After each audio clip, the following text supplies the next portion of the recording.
Hello friends, this is Hariom and welcome back to learning hub. Discuss करेंगे आज की video में टीचिंग एप्टीट्यूड के कुछ इंपॉर्टेंट क्वेश्चंस की। और यदि आपने इस सीरीज की बाकी वीडियोस को नहीं देखा हुआ है तो उसका लिंक आपको नीचे डिस्क्रिप्शन बॉक्स में मिल जाएगा, आप वहाँ जाकर उसको देख सकते हैं या फिर डायरेक्टली हमारे चैनल की प्लेलिस्ट में जाके भी उन वीडियोज़ को आप देख सकते हैं।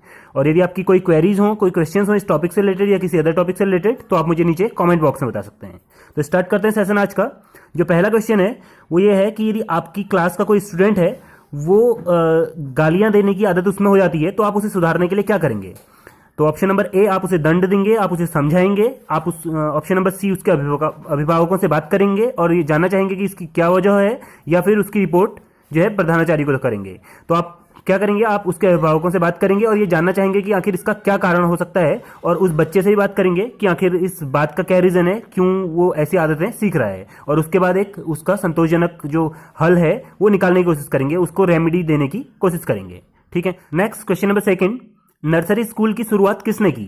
तो नर्सरी स्कूल या फिर जो किंडरगार्टन स्कूल्स थे, तो उसकी शुरुआत जो सबसे पहले की थी वो की थी फ्रोबेल ने। ठीक है। तो ऑप्शन नंबर ए जो होगा वो इसके लिए सही होगा। क्वेश्चन नंबर थर्ड, आजकल के जो आवासीय स्कूल हैं, तो जो बोर्डिंग स्कूल्स हैं, वो भारतीय पद्धति के किस स्कूलों की तरह थे? तो भारतीय पद्धति में जो स्कूल थे पहले से, उन्हें गुरुकुल बोला जाता था, तो वो भी आवासीय स्कूलों की तरह ही होते थे। तो ऑप्शन नंबर सी इस प्रश्न के लिए सही होगा। नेक्स्ट क्वेश्चन नंबर सेवंथ, निम्न में से किस बात से शिक्षक की जो कर्तव्य परायणता है उसका पता चलता है? तो किससे ये पता चलता है कि जो टीचर है वो अपनी ड्यूटी के प्रति जो है वो डेडिकेटेड है?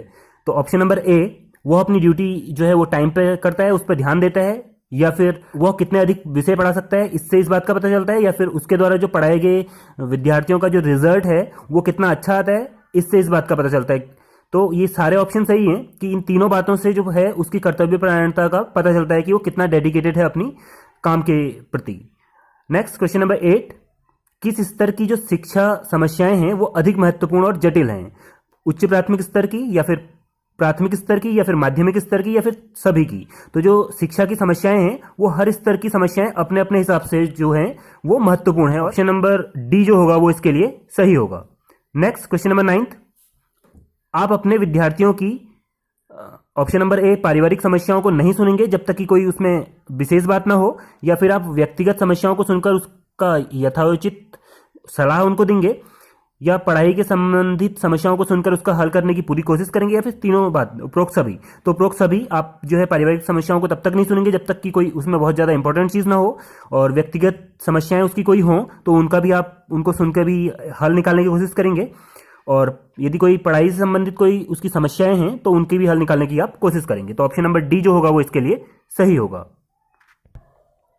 नेक्स्ट क्वेश्चन नंबर 4, विद्यार्थियों की पढ़ाई बेहतर होगी यदि उनके लिए क्या हो? अभिभावक स्कूल से दूर रहें और शिक्षकों को अपना काम करने दें, या फिर अभिभावक शिक्षक से रोज मिलकर पढ़ाई ठीक न होने की शिकायत करते रहें, या फिर अभिभावक कभी कभी शिक्षक से मिलकर बच्चे की समस्याओं के बारे में शिक्षक को बताएं और उनकी सलाह लें, या फिर अभिभावक जो है वो बच्चे के लिए ट्यूशन का प्रबंध कर दें? तो ऑप्शन नंबर सी सही होगा कि जो पेरेंट्स हैं वो कभी कभी टीचर से मिलें और अपनी जो समस्याएं हैं उनको टीचर्स को बताएं, और जो उनके सॉल्यूशन की सलाह जो है वो टीचर्स से लें। तो ऑप्शन नंबर सी जो होगा इसमें सही होगा। नेक्स्ट क्वेश्चन, क्वेश्चन नंबर 5, विद्यार्थियों को देखकर यदि टीचर को ये लगता है कि जो उसने स्टूडेंट्स को पढ़ाया है वो काफ़ी नहीं है, ठीक है, और अच्छी तरह से पढ़ाने में कहीं कसर रह गई है, तो टीचर को क्या करना चाहिए?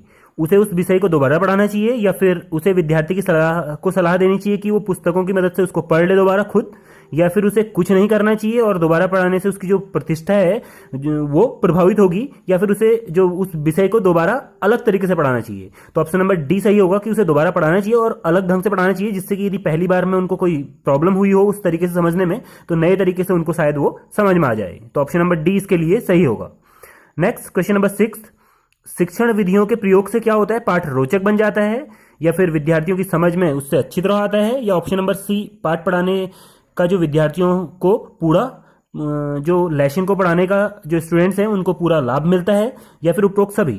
तो ये उपरोक्त सभी जो आंसर है वो सही होगा कि इससे जो शिक्षण विधियां अलग अलग प्रयोग करने से जो है वो इंटरेस्टिंग भी बनता है और उससे अच्छी तरह से समझ में भी आता है, और उसका पूरा लाभ जो है स्टूडेंट को मिलता है। तो ऑप्शन नंबर डी मतलब उपरोक्त सभी इसके लिए सही होगा।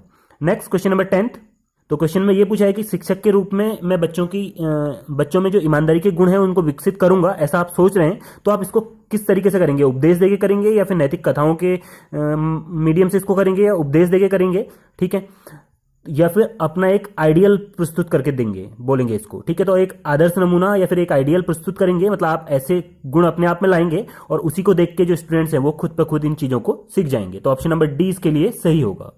नेक्स्ट क्वेश्चन नंबर 11th, बच्चों की जो शिक्षा है वो कहां से प्रारंभ होती है? प्रारंभिक विद्यालय से, बालवाड़ी से, घर से या समाज से? तो वो जो शिक्षा स्टार्ट होती है वो उनके घर से ही स्टार्ट हो जाती है। तो ऑप्शन नंबर सी इसमें सही होगा। नेक्स्ट क्वेश्चन नंबर 12th, मैं चाहता हूं कि जो प्राथमिक कक्षा में सभी विद्यार्थी शिक्षक की तरफ ध्यान दें, ऐसा आप चाहते हैं, या फिर पठन और लेखन करें, ऐसा आप चाहते हैं, या शिक्षक से अंतःक्रिया करें, ऐसा आप चाहते हैं, या फिर शांतिपूर्ण अपना काम करें, ऐसा आप चाहते हैं?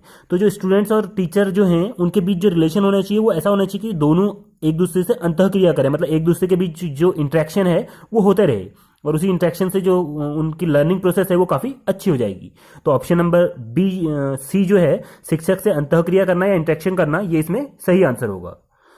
नेक्स्ट क्वेश्चन नंबर 13, विद्यार्थी से प्रश्न पूछने पर यदि वो उत्तर नहीं देता है तो टीचर को क्या करना चाहिए? उत्तर न देने वाले विद्यार्थी को दंड देना चाहिए, या फिर सही उत्तर के लिए किसी भी विद्यार्थी से उसको पूछ लेना चाहिए सही आंसर, या फिर सही उत्तर के लिए विद्यार्थी को प्रोत्साहित करना चाहिए, या फिर किसी भी प्रकार के उत्तर की प्रतीक्षा करनी चाहिए? तो टीचर को क्या करना चाहिए कि उस बच्चे को प्रोत्साहित करना चाहिए आंसर देने के लिए। तो ऑप्शन नंबर सी इसमें सही होगा। क्वेश्चन नंबर 14, आप अपने घर के लिए जो है कुछ सामान लेने बाजार गए हुए हैं, तो आपको आपकी क्लास के कुछ स्टूडेंट्स मिल जाते हैं, तो आप क्या करेंगे? अपना सामान उनके सामने खरीदते हुए झेपेंगे, मतलब आपको थोड़ा हेजिटेशन होगी, या फिर अपना सामान तब खरीदेंगे जब वो चले जाएंगे, या फिर उनके सामने ही अपना सामान खरीद के सामान्य भाव से उस सामान को खरीदेंगे, मतलब नॉर्मल रहेंगे, या फिर उनसे बचने की कोशिश करेंगे? तो ऑप्शन नंबर सी इसमें सही होगा कि आप नॉर्मल भाव से सामान खरीदेंगे, ठीक है, नॉर्मल कंडीशन में जैसे आप रहते हैं उसी तरीके से आप वहां पर खरीदेंगे, ठीक।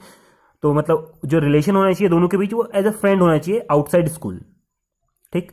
नेक्स्ट क्वेश्चन नंबर 15, शिक्षक बनकर आप अपने को दूसरों से श्रेष्ठ समझेंगे, या फिर सब पर रौब जमाएंगे, या दायित्व का अनुभव करेंगे, या फिर विद्यार्थियों को अनुशासन में रखेंगे? तो आप क्या करेंगे? अपने दायित्वों का निर्वहन करेंगे। ऑप्शन नंबर सी इसमें सही होगा।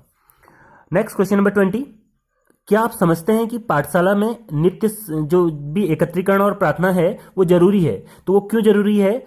क्या इस समय जो है सारे बच्चे एक दूसरे से बातचीत करने का उनको टाइम मिल जाता है इसलिए ये जरूरी है जो प्रेयर होती है, या फिर इस समय प्रधानाचार्य और अन्य जो टीचर हैं वो सब लोग जो है स्टूडेंट्स को संबोधित कर सकते हैं इसके लिए जरूरी होती है, या फिर इससे बच्चों में जो है पाबंदी और अनुशासनात्मक ढंग से लाइन में खड़े होने का प्रशिक्षण मिलता है, या फिर इससे यह पता चल जाता है कि विद्यार्थी कितने जो है वो क्लास में प्रेजेंट है, कितने विद्यार्थी कितने स्कूल के अंदर प्रेजेंट हैं, ये पता चल जाता है। तो ऑप्शन नंबर सी इसमें सही होगा। इससे जो है वो अनुशासनात्मक ढंग से जो है प्रशिक्षण, अनुशासन बनाए रखने का आपको प्रशिक्षण मिलता है। तो ऑप्शन नंबर सी इसमें सही होगा। नेक्स्ट क्वेश्चन नंबर 21, यदि आपकी क्लास का कोई स्टूडेंट किसी दूसरे की जो अटेंडेंस है उसको बोल देता है तो आप क्या करेंगे? इस बात की ओर कोई ध्यान नहीं देंगे, या फिर दूसरे की उपस्थिति बोलने वाले की पर कड़ी कार्रवाई करेंगे, या दूसरे की उपस्थिति बोलने वाले स्टूडेंट को आप क्लास के बाद प्रधानाचार्य के पास ले जाएंगे, प्रिंसिपल के पास ले जाएंगे, या फिर ऑप्शन नंबर डी, दूसरे की उपस्थिति बोलने वाले विद्यार्थी को आप उपस्थिति उसकी लिख देंगे। तो आप जो है दूसरा ऑप्शन करेंगे कि दूसरे की उपस्थिति जो बोल रहा है स्टूडेंट उसको चेतावनी देंगे कि वो ऐसा न करे। तो ऑप्शन नंबर बी जो होगा इसके लिए सही होगा।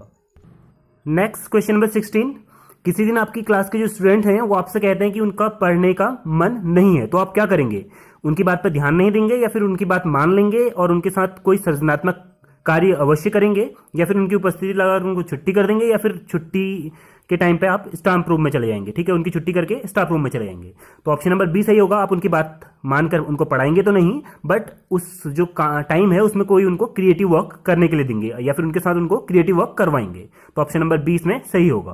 क्वेश्चन नंबर 17, किसी दिन यदि वर्षा होने के कारण कुछ विद्यार्थी स्कूल नहीं आते हैं तो उस दिन आप क्या करेंगे? कक्षा में जाकर बैठे रहेंगे, या फिर उपस्थिति लेकर विद्यार्थियों को खाली बैठे रहने देंगे, या फिर पाठ्यक्रम से अलग किसी विद्यार्थी उपयोगी जो चीजें हैं उन पर विचार विमर्श करेंगे, डिस्कस करेंगे, या फिर विद्यार्थियों को लेख सुधारने का अभ्यास करने के लिए आप कहेंगे और चुपचाप बैठे रहेंगे? तो ऑप्शन नंबर सी इसमें सही होगा कि पाठ्यक्रम से अलग जो है आप किसी ऐसी टॉपिक पे जो कि उनके लिए इंपॉर्टेंट है उसको आप सिखाएंगे उन्हें, या फिर उस पर डिस्कशन करेंगे।